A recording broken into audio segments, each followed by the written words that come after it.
Happy noon hour, everyone. We hope you're having a wonderful day from wherever you are joining us. My name is Susan Gerber-Burning, and I am the Interim Executive Director of Woodlawn and Pope-Leighey House, a historic site located in Alexandria, Virginia.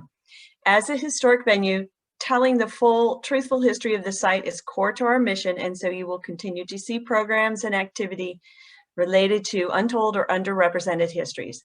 We are a site of the National Trust for Historic Preservation, and this property is home to two historic houses and a farm. One of the homes on the site is the iconic Frank Lloyd Wright Pope-Leighey house, and the other is Woodlawn, which was formerly a plantation that was originally part of George Washington's Mount Vernon.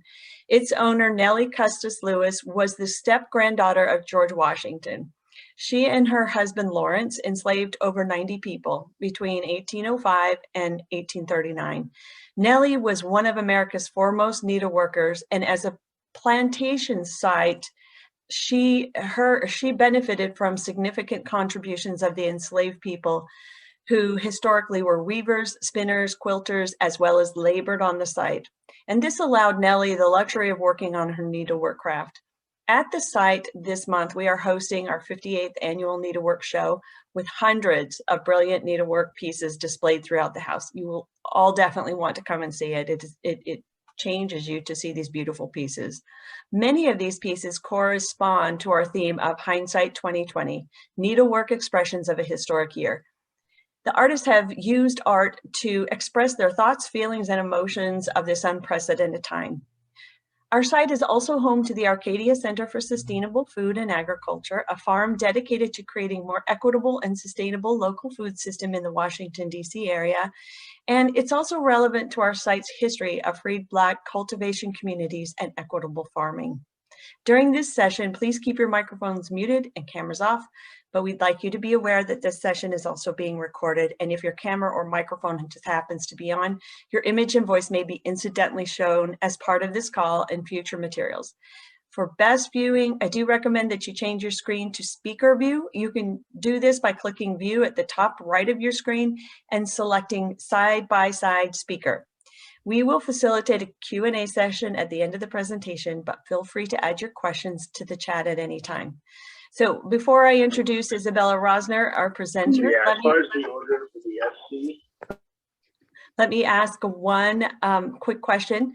Let's ask two, and we asked this at the beginning. If you would add to the chat, where are you dialing in from? And then if you would also add, how did you hear about this program? Was it a news blast or through Woodlawn outreach or word of mouth? And if you would, just type that right into the chat. Thank you. And now I am so pleased to introduce Isabella Rosner. Isabella is logged in right now from London, England, where she is studying for her PhD at King's College, and where she researches and writes about women's textiles from the 17th and 18th century.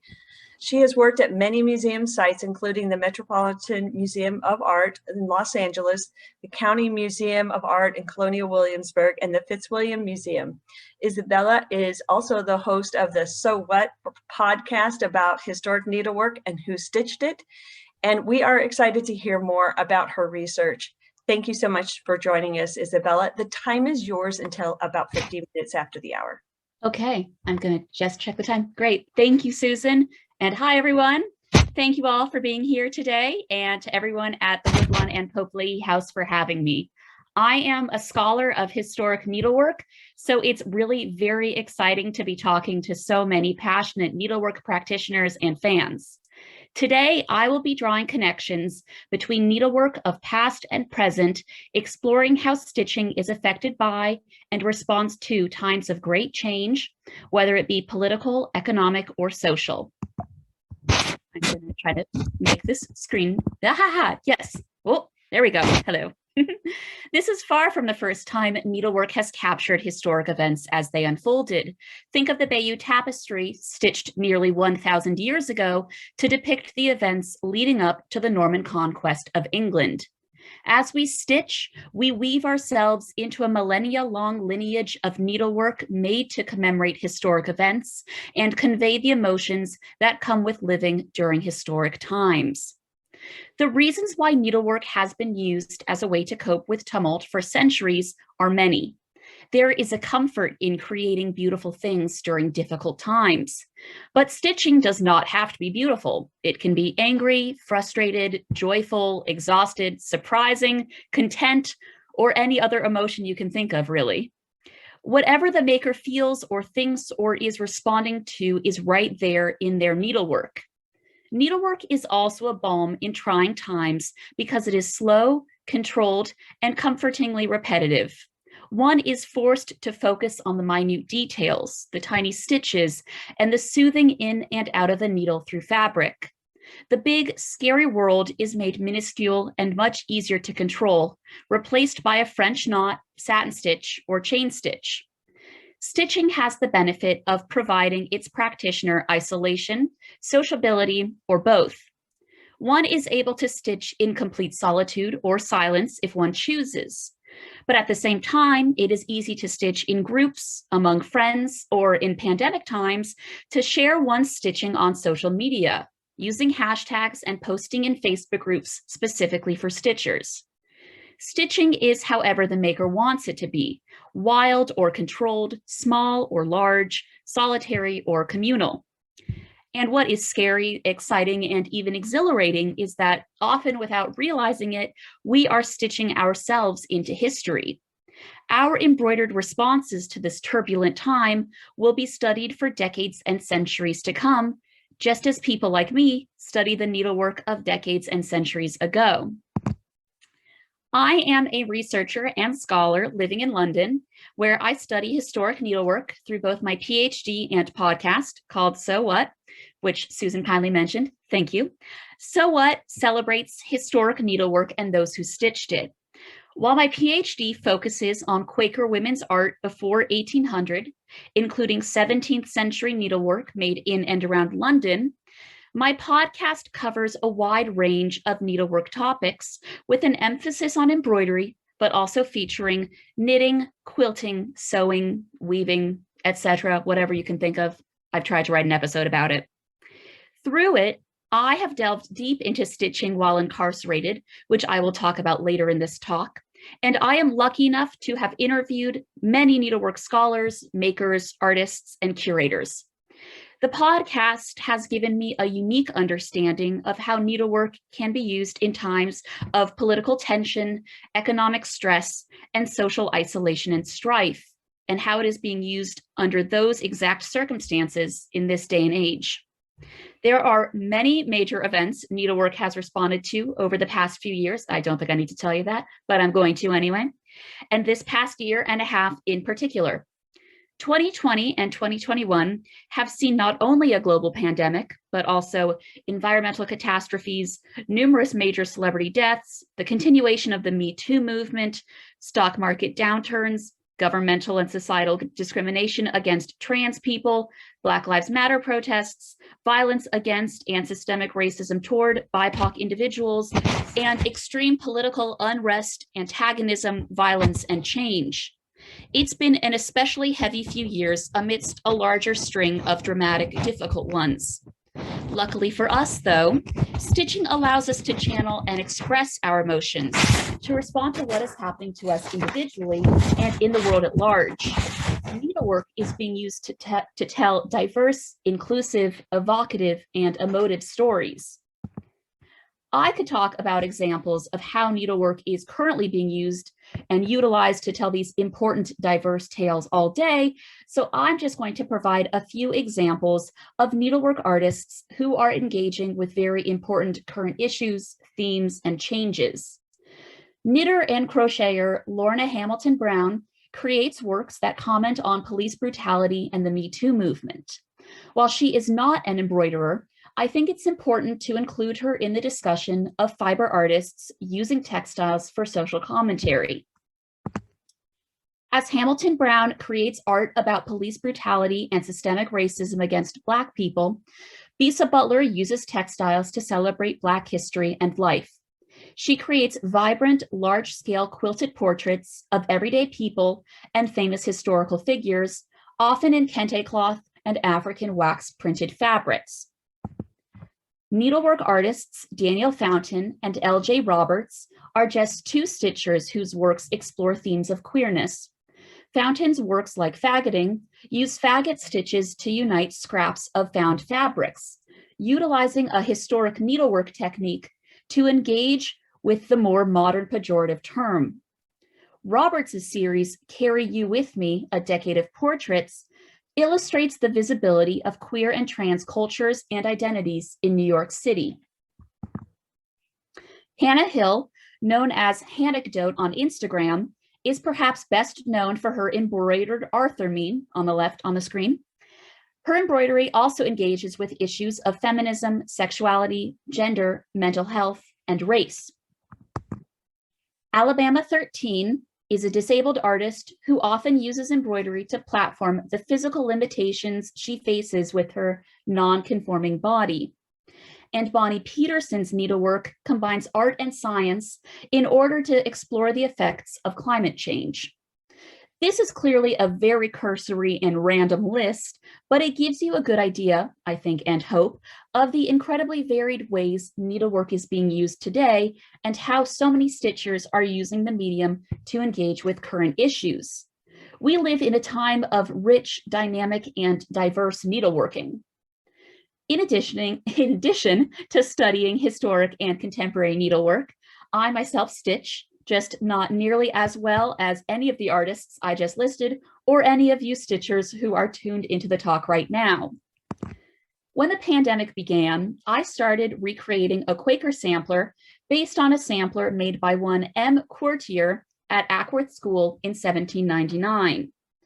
I did this not only to help pass the time and ease my anxious mind, but also because I knew stitching, like the subjects of my PhD research, would help me learn more about the objects I research and write about.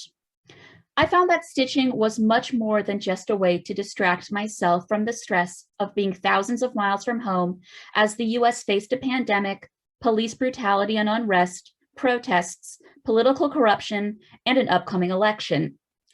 I found that even though I, like most everyone else, was isolated and stuck at home, stitching was social. I posted my sampler progress on Instagram and Twitter and was met with comments from others who were also undertaking lockdown needlework. I felt like part of a stitching community. Even though I was physically isolated, needlework allowed me to be sociable. I found stitching my sampler really relaxing because it gave me a sense of control in an out-of-control world.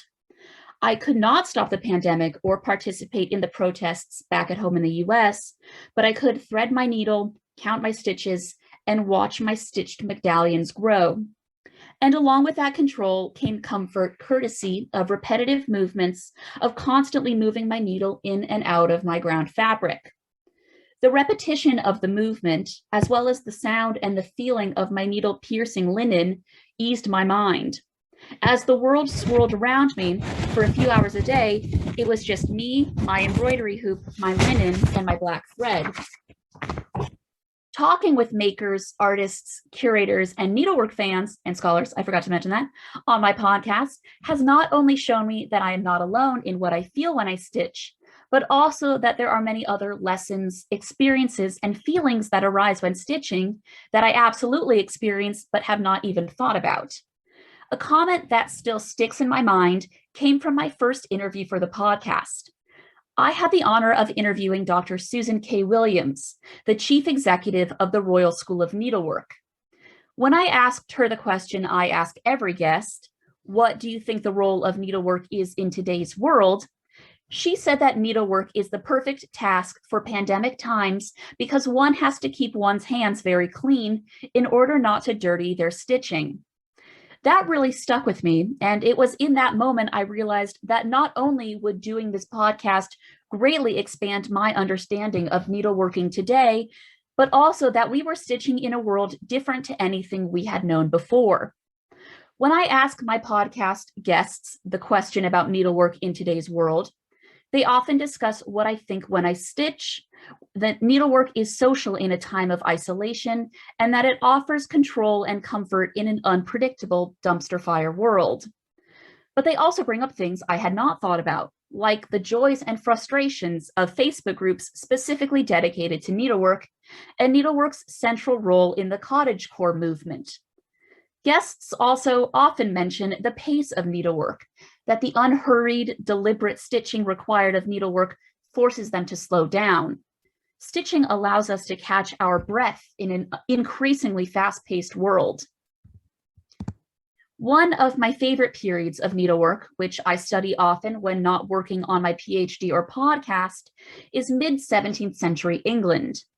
I have loved embroidery from that period for many years, but could never have imagined how relevant it would become in 2020 and 2021. Mid-17th century English embroidery, especially that made between approximately 1650 and 1675, is unlike embroidery from any other time period. It is unusually decorative, often involving mica, precious stones, beads, and lace.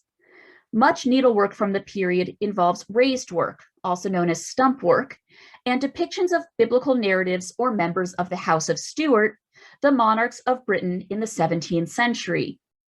Needlework was used to create objects very rarely seen and very rarely made before and after this period, such as cabinets and caskets, mirror surrounds, and beadwork baskets.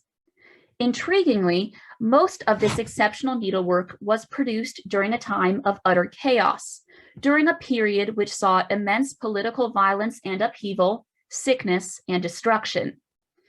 From 1642 to 1651, England was at war with itself. The English Civil War was a battle between parliamentarians who supported Parliament and royalists who supported King Charles I over the manner of England's governance and religious freedoms. After the parliamentarian victory in 1651 and Charles I's beheading several years earlier, England entered the interregnum and was led by Oliver Cromwell for much of that period. The monarchy was restored in 1660 when Charles II came to power, ushering in the Restoration. By the early 1660s, England was recovering from nearly 20 years of intense, violent, and tumultuous political pandemonium.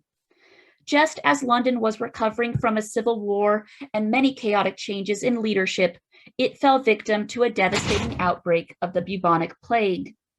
This outbreak, which lasted from 1665 to 1666, killed roughly a quarter of London's population, 100,000 people. And very soon after that, in September of 1666, the Great Fire of London destroyed a third of the city and made another 100,000 people homeless. Clearly, the Londoners of the 1660s could relate to the constant chaos us 2020, 2021 people have been dealing with. Luckily for us, quite a few pieces of extant needlework are closely connected to the three major events that rocked London. The first is an embroidered cabinet in the collection of the Los Angeles County Museum of Art, likely stitched by a girl named Susanna Purwich between 1645 and 1655 as the English Civil War raged across the country.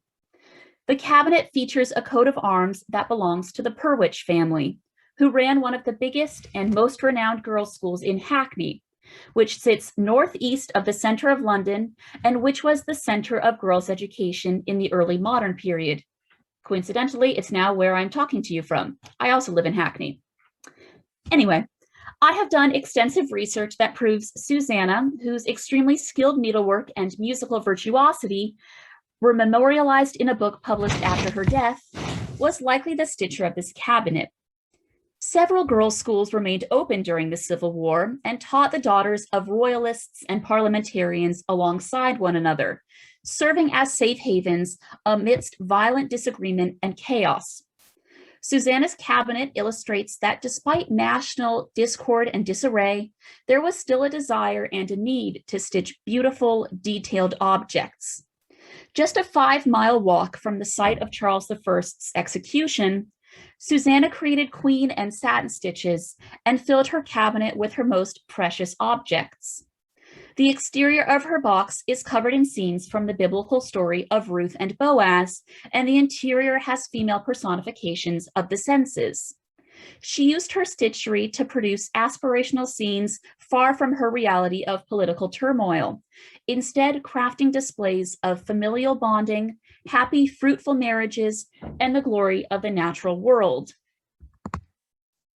Another surviving embroidered cabinet from the period can tell us how needlework was impacted by the plague outbreak that shook London in 1665 and 1666. The extant piece is a cabinet supposedly stitched by a girl named Miss Blewett, now in the collection of the Ashmolean Museum in Oxford. Accompanying the cabinet is a note that reads, quote, "The cabinet was made by my mother's grandmother, who was educated at Hackney School. After the plague in London, all the young ladies' works were burnt," and that's then crossed out and changed to destroyed, "that they were about at that time. She left school soon after, therefore this was made that viz. Before 1665, end quote.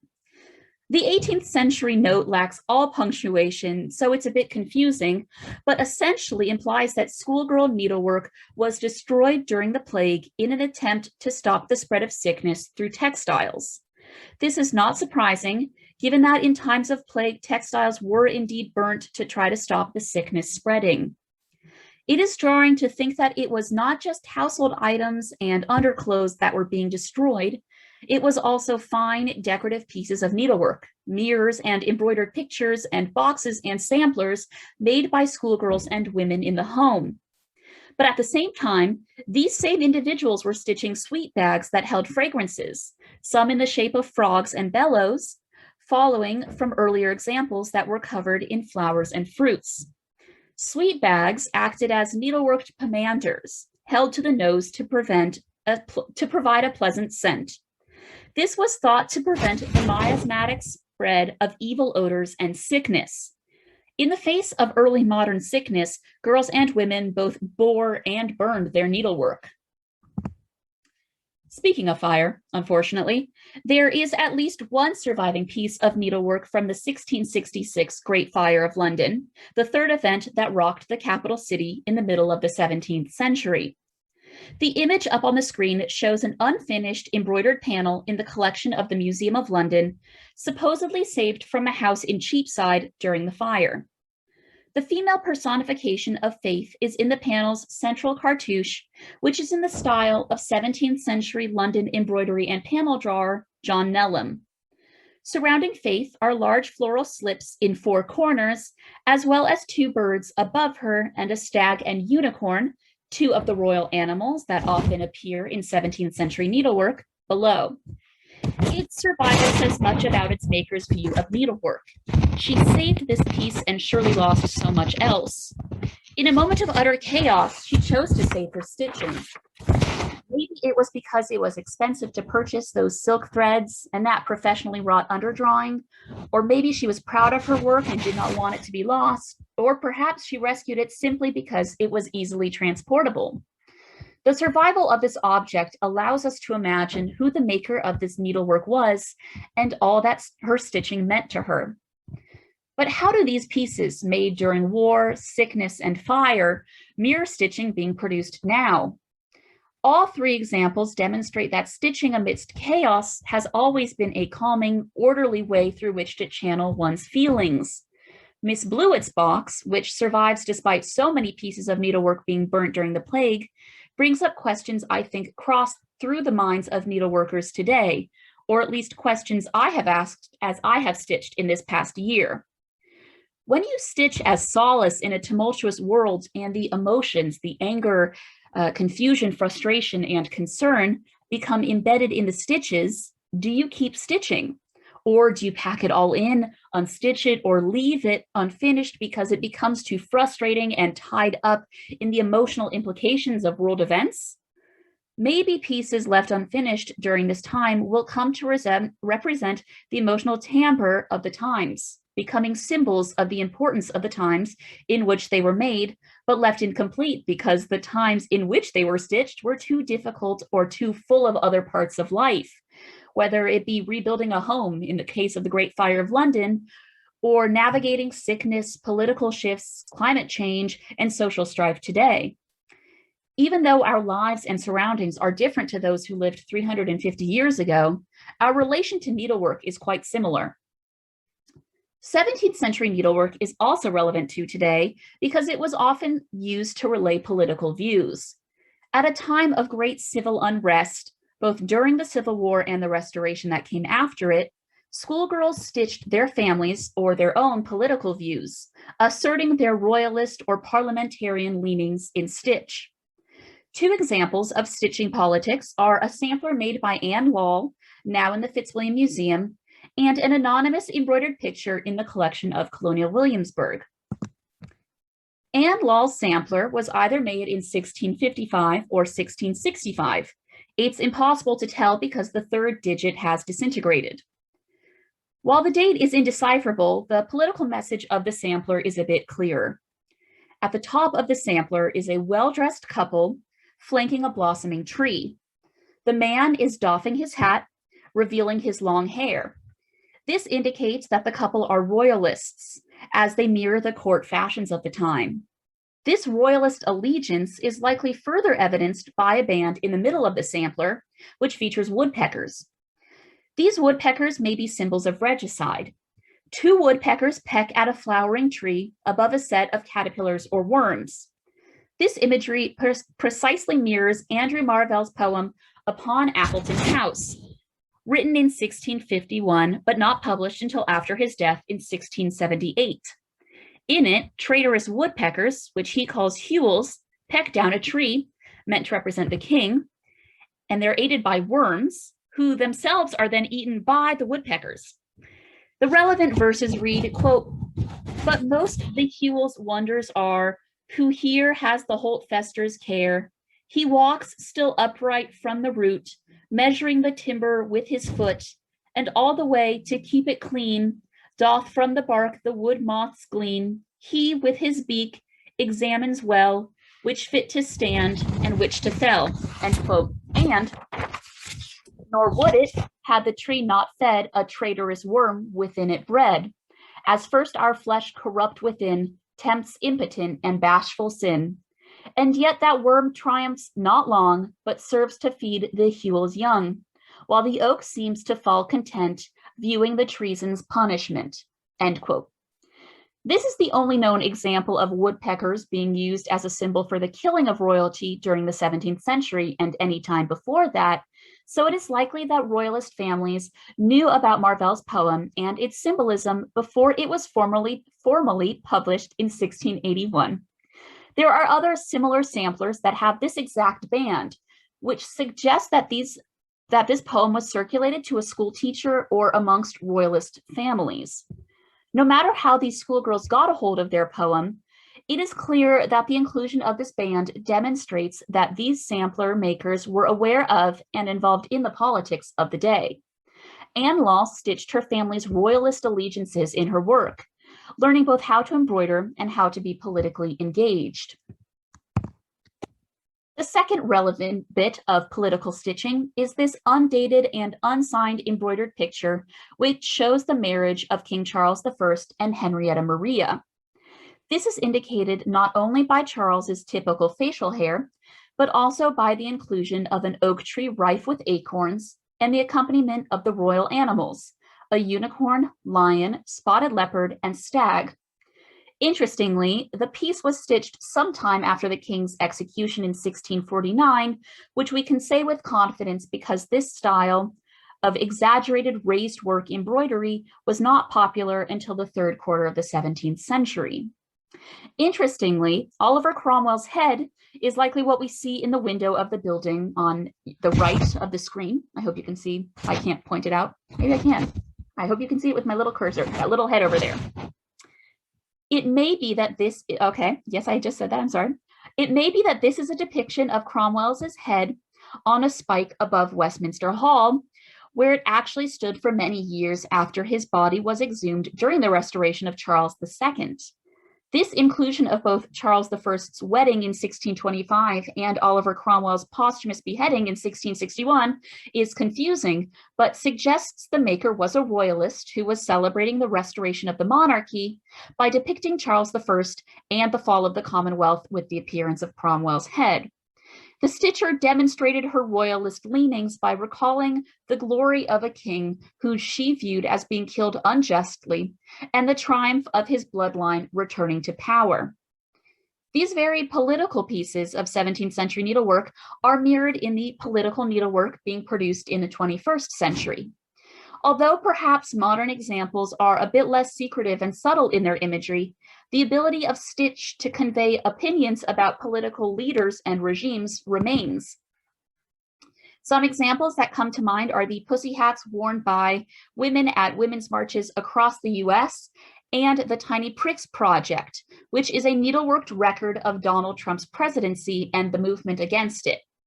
Pink pussy hats and dainty embroidered fabrics mocking Trump's questionable use of the English language may have replaced images of woodpeckers and Oliver Cromwell's head, but the drive to voice political opinions with the needle and thread endures.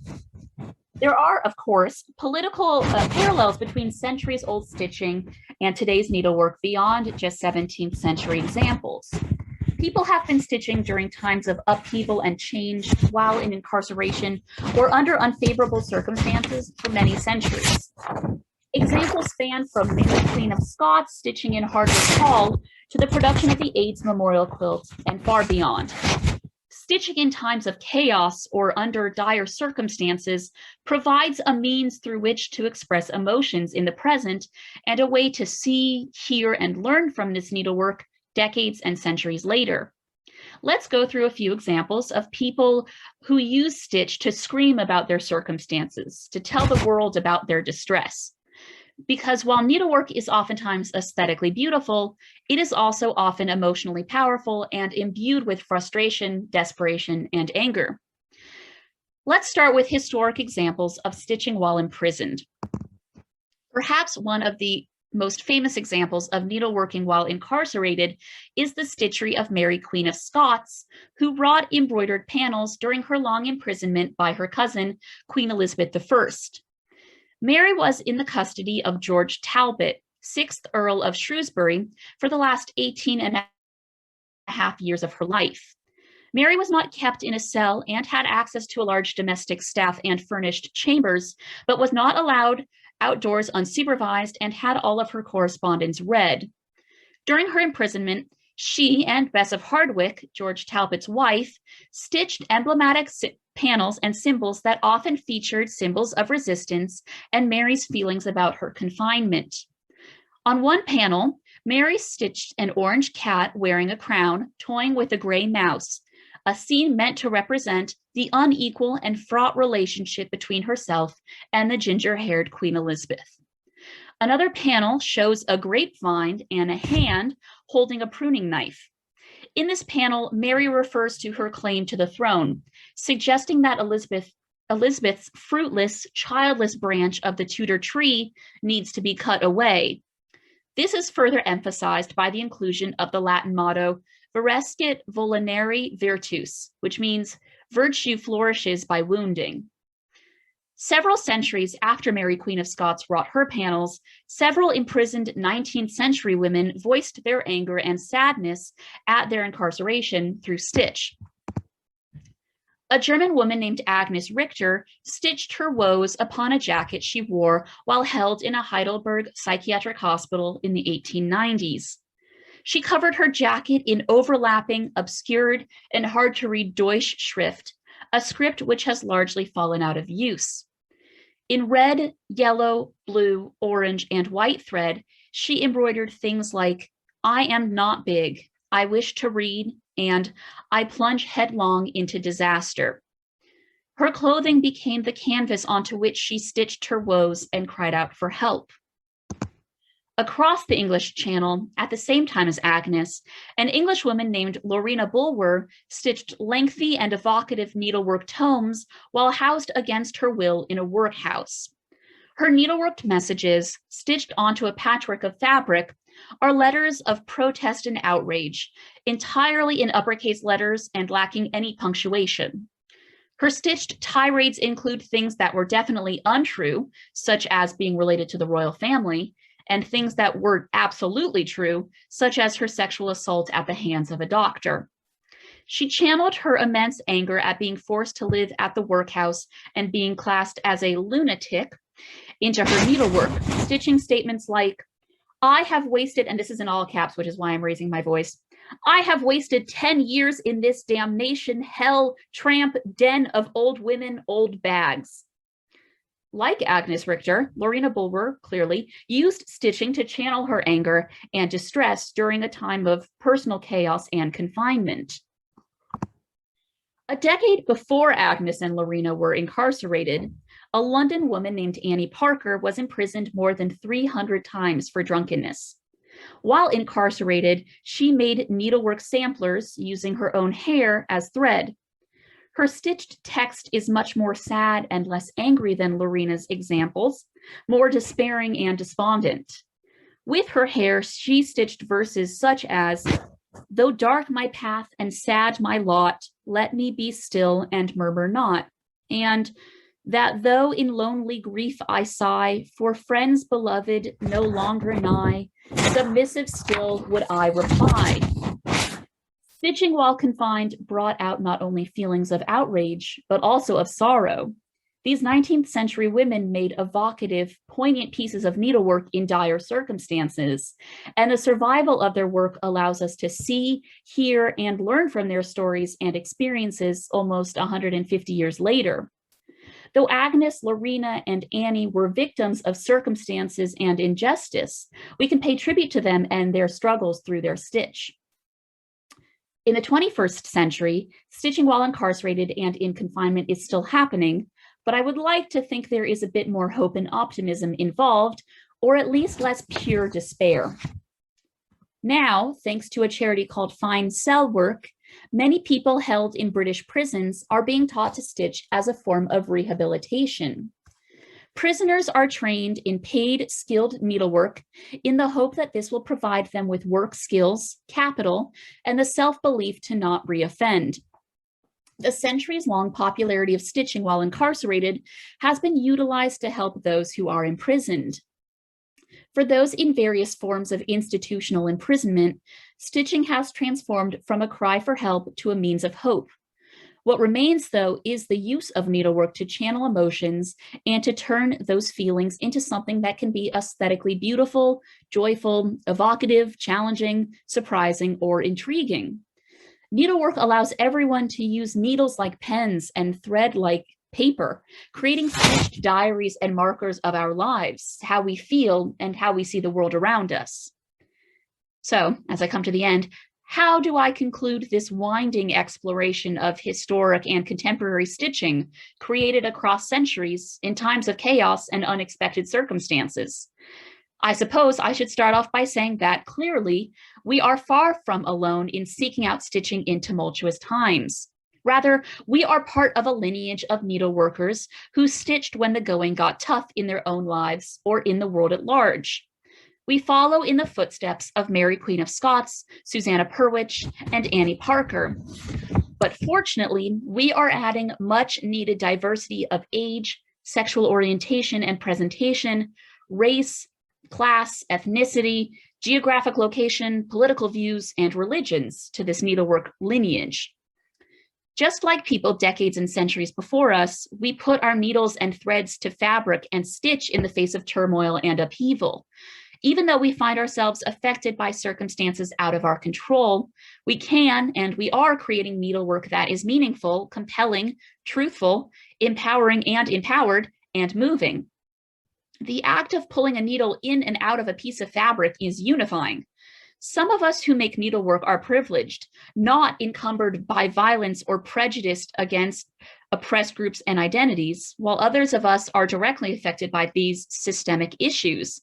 But we all use the same materials to stitch.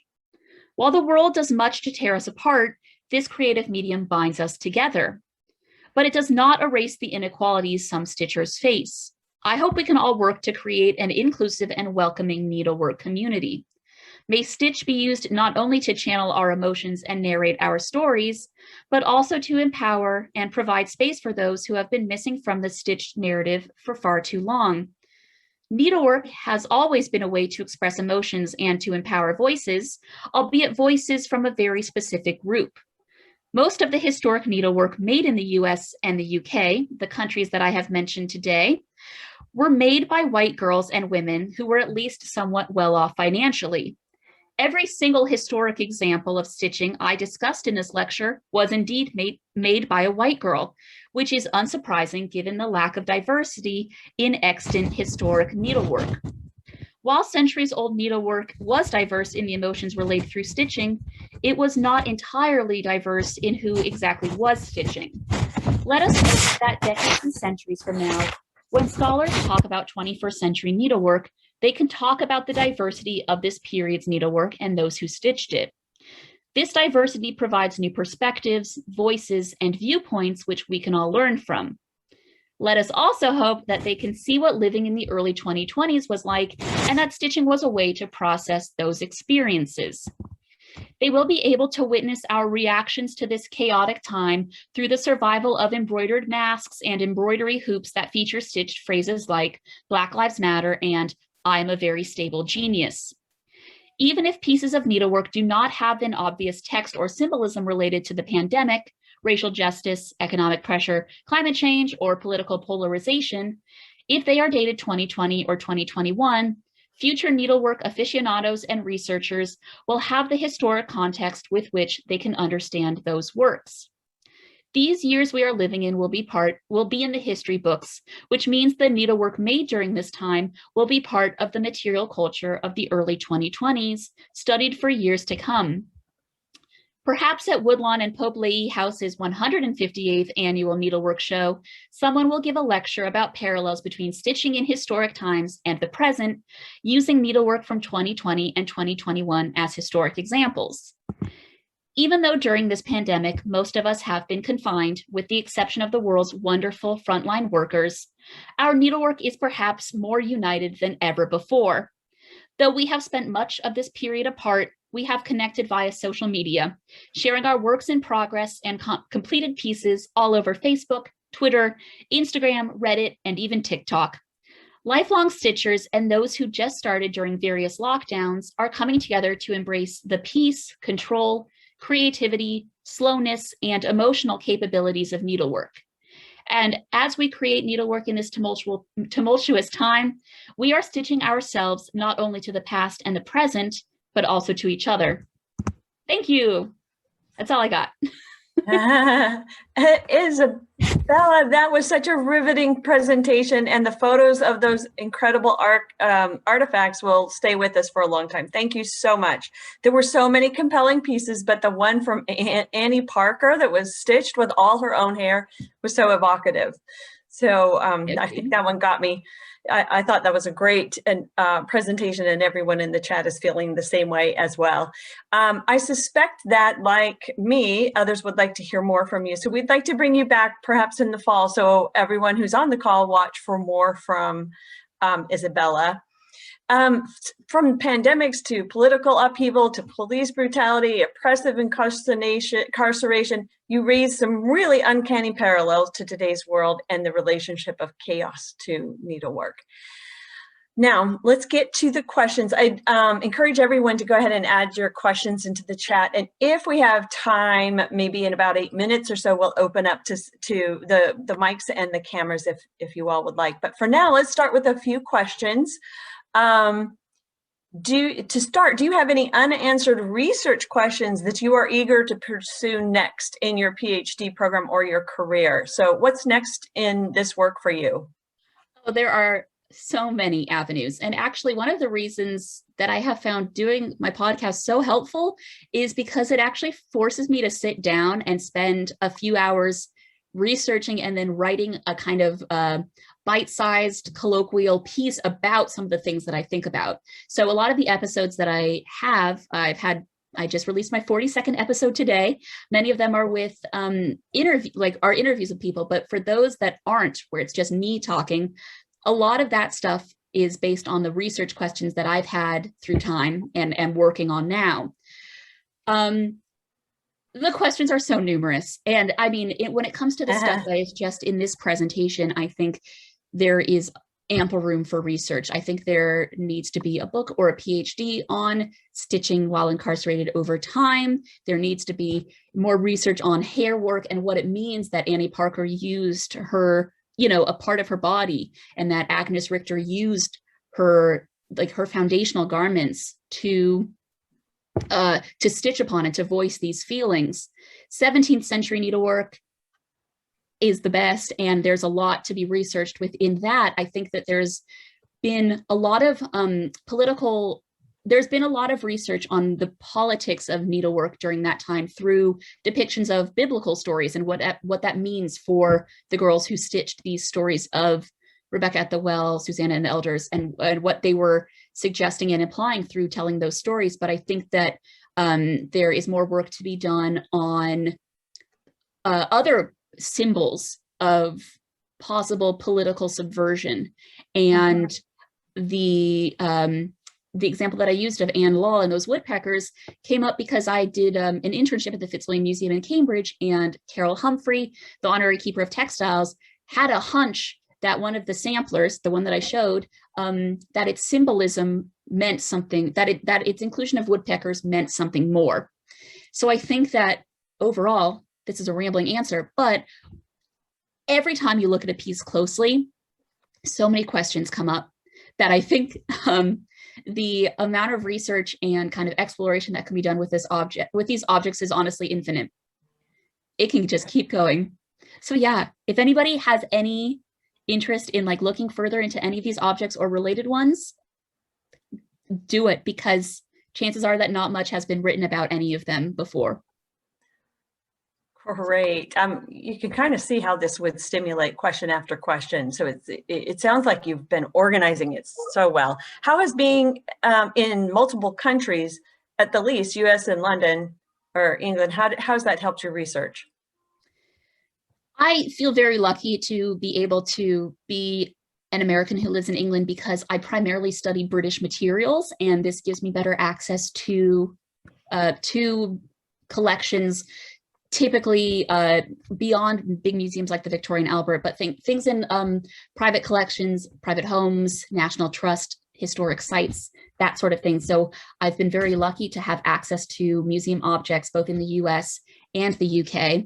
It's also such a treat. I've never been able to experience this, living where I research. Like I live in exactly the area that I research. So in the example of Miss Blewett, she, in that note, was said to go to Hackney School, and Susanna Purwich's school was also in Hackney. Those are like a 15-minute walk up the street, and that is a huge gift. So not only is there a real joy and privilege when it comes to living where I research, but also I've been lucky in that I have been able to see brilliant pieces of needlework from all time periods in 2 different countries. Wonderful. So we have a lot of questions coming in, so I'm going to go through them fairly quickly. Okay, and I'm going to try to answer them quicker. Oh, no. Everything that you've said, I think we're all still just quite interested in. So thank you for taking this time with us. How did you develop your passion for needlework? Great question. So I've always been interested in historic costume. I don't know, I think being an only child from LA meant that I wanted kind of the opposite of what I had, and I wanted history, and I wanted something old and something fancy and something very not modern. And I honestly have to credit museum internships with teaching me all about needlework. In the summer after my first year of college, I worked at the Nantucket Historical Association and got to know a lovely woman named Edie Bourrier, who was the assistant to Erica Wilson, who basically is credited with starting the needlework revival in the US in the 60s and 70s. She is like, if you think about 20th century needlework, she is like the queen. And Edie Bourrier kind of very kindly took me under her wing and taught me about Nantucket samplers and how you can identify a Nantucket sampler based on a very specific tree that was stitched. And that unleashed something huge in me. I was like, oh my gosh, these samplers, these schoolgirl samplers are not only historic documents of girls, they list names, ages, teachers, places, all of this stuff and interests, but also you can read into the symbolism they stitched, and you can learn so much about the world they were in and who they were and their interests and their lives through just needlework. And I've always been passionate about women's history and kind of unlocking stories of women, especially in art history, where I was just taught about male painters and I got bored. And I think that needlework is a hugely beneficial way of doing that, because historically, almost every woman has had to stitch. at least in, North America and Europe, which are primarily the regions I study. Great. Can you remind us of the name of your Instagram and podcast, how to access? Sure. So the podcast is called So What, and it's SEWWHAT. You can actually see it on the screen here, that if you look up So What Podcast on Instagram, Twitter, Facebook, whatever, I'm here. If you look up So What Podcast, you'll be able to find it. And if you're interested in historic embroidery, which I'm assuming you are if you came to this talk, I also run a historic embroidery Instagram account called Historic Embroidery. Okay, so the brand is very strong, clearly. Okay, great. And then what is the subject? What's the title of your PhD and the subject? It's called Women Professing Godliness with Good Works. That's like the quote, because it's an actual quote from the 17th century. Women's art, I can't even remember the title of it. It's basically like Quaker women's art production before Ackworth and Westtown, 1650 to 1800. Yeah. So basically what I'm focusing on is, okay, at the end of the 18th century into the 19th century, two major Quaker schools were founded and hugely influenced the Quaker needlework aesthetic from there on out. And when people who are familiar with Quaker needlework think of Quaker needlework, they typically think of this quite stylized, monochrome, plain sort of stitching. And what I've realized is it's actually up until 1800, Quaker women's needlework was some of the craziest needlework to be coming out of anywhere. It's mind-blowing. They're so bright, they're so fancy, and they're so the opposite of plain, which is what Quakers were kind of emphasizing and trying to promote from the very beginning of the congregation, basically. So I'm focusing on 17th century and early 18th century needlework made in and around London, and 18th century wax and shell work shadow boxes, which are these like kind of diorama things made in Philadelphia. All of this by Quaker women. If you want to know more about it, I did a podcast episode about it, about early Quaker needlework a few podcast episodes ago. And I'm not out here trying to promote the podcast, but if you are interested, it's a really good way to learn about kind of how crazy the needlework was before it got very somber. Interesting. Well, and just a quick note, the Quakers of Woodlawn were very instrumental in the most unique story of anti-slavery activities and radical experimentation around farming models with free Black farmers. And so, ooh, yes, there's quite a link there that we'll have to talk about later in the 1840s. Yes, and beyond. Yeah. I am a keen bean. All I do at this point is think about Quakers.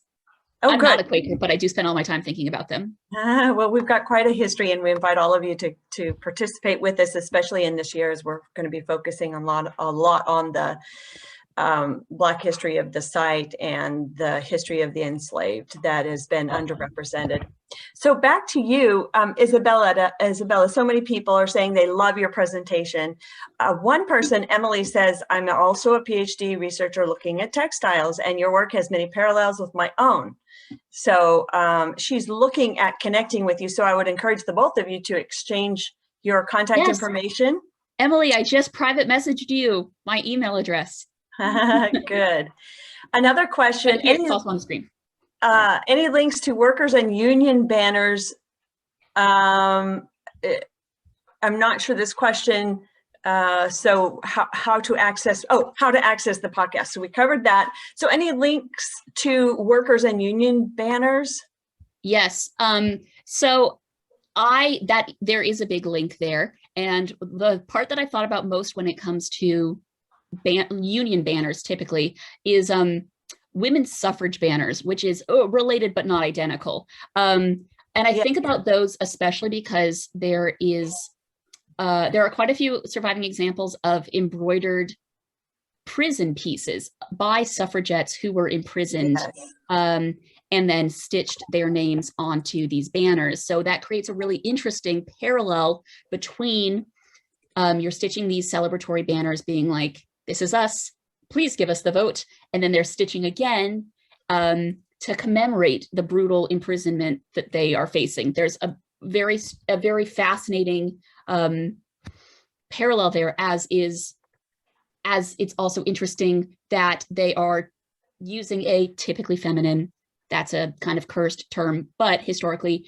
much needlework has been made by women and girls. They are using what is considered typically feminine, this art form, this delicate kind of docile craft to create empowerment, basically. And I think that that's actually a theme present in a lot of the pieces I talked about today, using this gentle art. There's a famous sampler book called Samplers, A Gentle Craft. And you're using this supposedly gentle thing for political ends, for personal ends, for violence, and to get to empower yourself. I have not come across any scholarship about this work with union works and banners and stuff, but I haven't had a close look. So I would recommend searching it, because I could be wrong. Like, there could definitely be articles out there that I just haven't seen. Great. So we've got probably 5 more questions. We're going to go through those. Gentle craft and a pointed message seems to be the theme of today.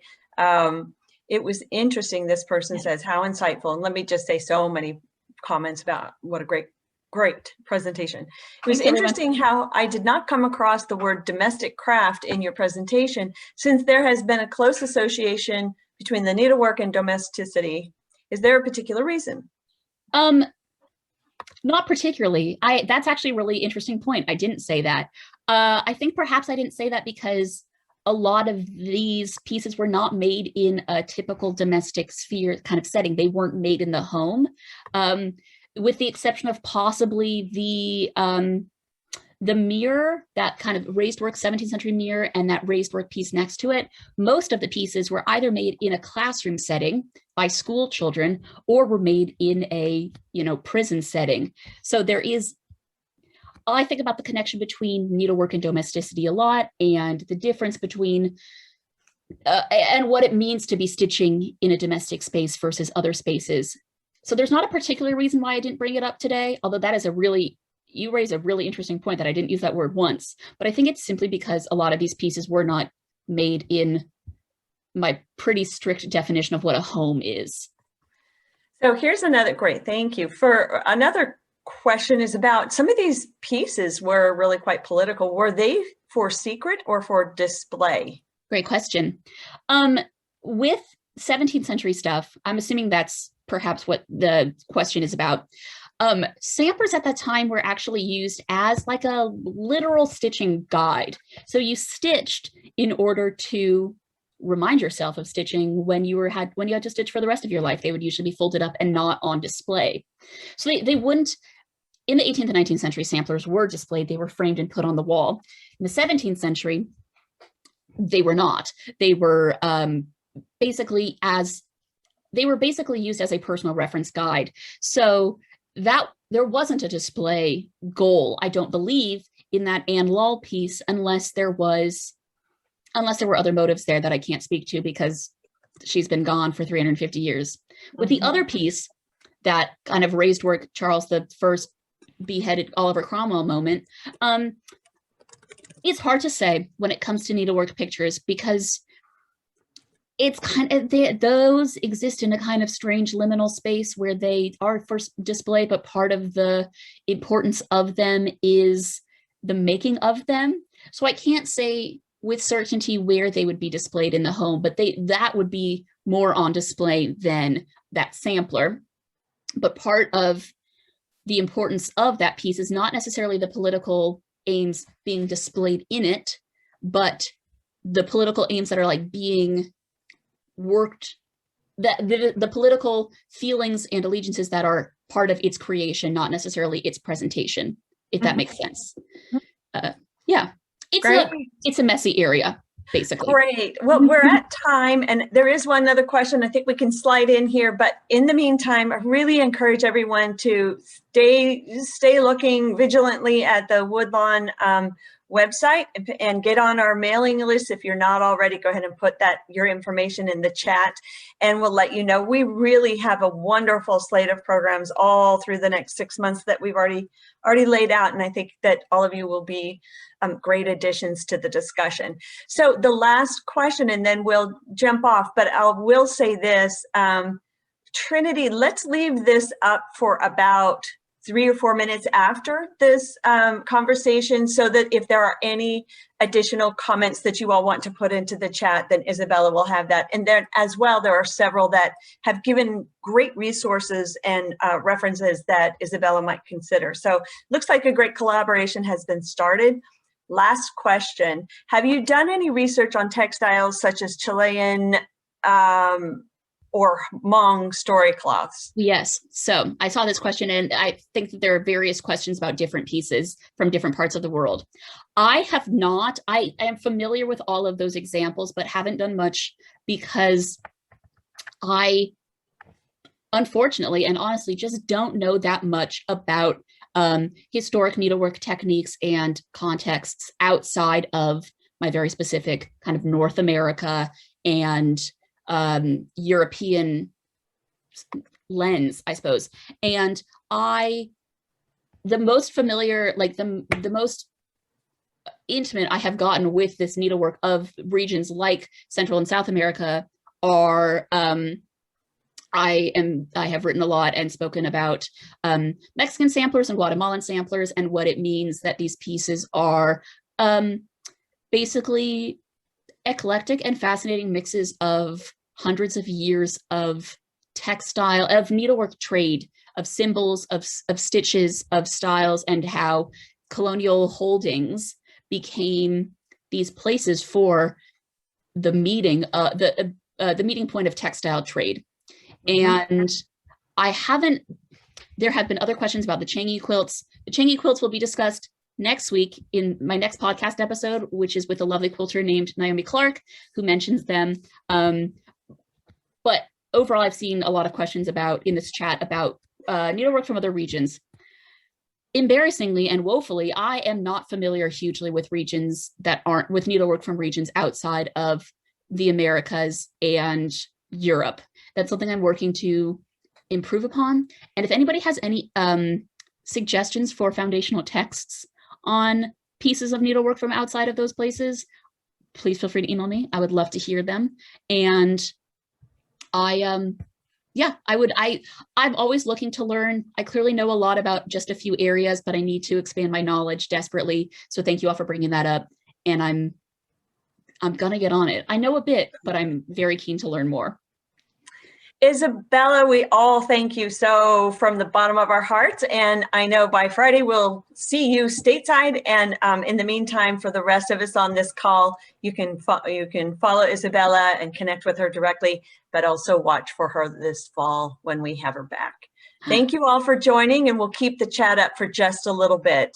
Thank you for having me. Thank you all for listening. Yes, take care. Bye-bye.